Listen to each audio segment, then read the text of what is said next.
This is Rhonda Brooks of Farm Journal Media, and I'm here at Corn College getting ready to go into the planter clinic, and I've got a couple of Tennessee growers here with us this morning, and we have Brandon Karcher and Lee Graves, and y'all are from Somerville, did you say, Tennessee? Yes, ma'am. Yeah, well, we're really excited to have you here, and we were talking a little bit about growing corn, and you were sharing with me kind of what you're doing now, and tell us a little bit about what you've been doing until just a couple of years ago. Growing cotton, I think. Cotton's been primarily cotton growing area. Grow a little corn for rotation. With the price of corn better. Cotton wasn't so good.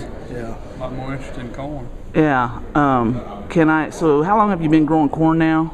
We've always grown corn, but it's been primarily on a small scale. A rotational crop for cotton. Okay, so now it's becoming a more primary crop. Yeah. Yes, ma'am. What do you feel like here in the Mid-South? What struggles have you had going into corn? Mainly heat and dry. Oh, Yeah. getting it to pollinate well and handle just the heat stress. Yes, ma'am. Are you all dry land or are you irrigating? Mostly I'm all dry land personally, all dry land. A little irrigated, but not a big percentage by any stretch. Well, tell us a little bit about when do you put your corn crop in? Typically, weather permits, will start last of March, fourth week of March, roughly. Like to be done before the middle of April. This past year, we didn't get getting started till the middle of April with a good spring, and then with a wet spring, then it turned off hot and dry.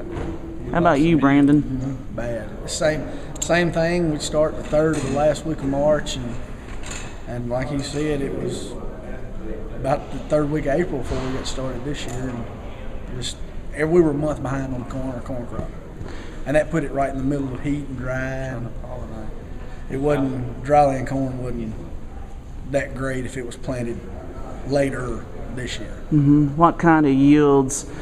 So I hear you saying is last year yields weren't very good. Well, They were fair. Early corn was in the 120s to 130 dry land, and anything we got rained out for 3 weeks or a month, and anything after that rain was most of it was below 100.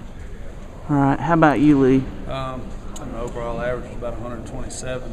Had some as high as 210 that was planted earlier. It caught some more rain, and the later planted corn fell down to the 105, 110 range. Yeah. Early bird usually gets some worm. Yeah. I was going to ask you about what maturity are you planting down here? 110 to 116 or 17, 18 maybe, primarily. How about weed pressure? Larry Steckel was talking yesterday about Palmer Amaranth. Are you seeing a lot of the resistance issues? Starting to see more. It's been next to the Mississippi River and it's constantly coming east. And we're seeing more and more of it. Well, any particular, is it Palmer Amaranth or what are all you? That's the primary. That's primary. It used to be horseweed, and now it is becoming pigweed just on account of because it's harder to control. Yeah. As far as yesterday and Corn College, was there any key takeaway for the two of you?